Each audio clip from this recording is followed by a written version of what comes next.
This one, Jim, was sent via the Cult of Cornette Facebook group by Harish Subramanian. Oh, come on now.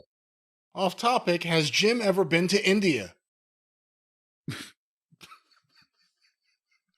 That certainly departs from the normal topics that we discuss here on the program. I would think that if the fellow was a longtime listener there, he would probably have known the answer to that question, because I think I talked for weeks and weeks before I took my 2 trips to the United Kingdom, and afterwards, weeks and weeks, about how I'd never been.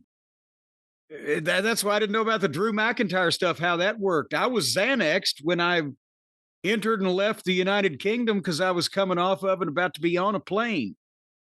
And that was twice in my life, and that's the only time I've ever used a fucking passport, and I no longer have an active one and don't need one.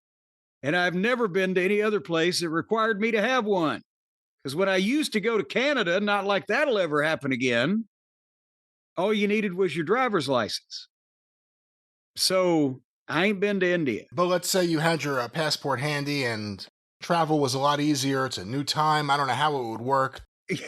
Some sort of total recall kind of situation. Is there a transporter tube where I could just be beamed to India? Is India where you would go? Do you think you would enjoy visiting and traveling to the land of India? Well, hold on now. Is India where you'd rather go? That means I've got a choice. And if we're working down the list, then that means I would have to do some research to find out if there's any place on the world, on the globe, that I would go after India.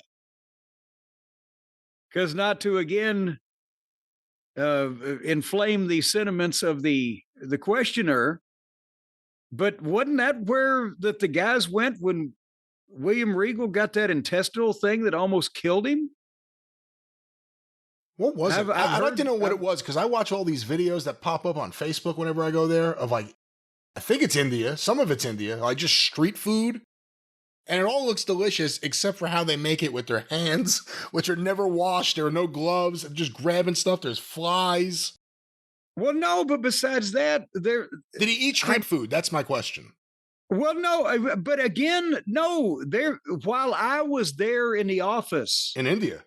Oh no, while I was there in the office in the WWF, that's where they had the tour, and I remember him being reported as sick, but also there's guidelines for some countries, and I'm not trying to, if it's not India, then I'll be more than happy to correct myself if somebody smartens me up. But there are some of the countries where they say, don't open your mouth in the shower. Don't drink anything but bottled water. Don't have ice in a goddamn drink. I mean, you know, what the fuck? I don't want to go to those places, wherever they may be, that they say, you know, that everything may be poisonous or give you a long-lasting fucking virulent illness. Thank you very much. I'll stay here in Kentucky and fight the deer ticks.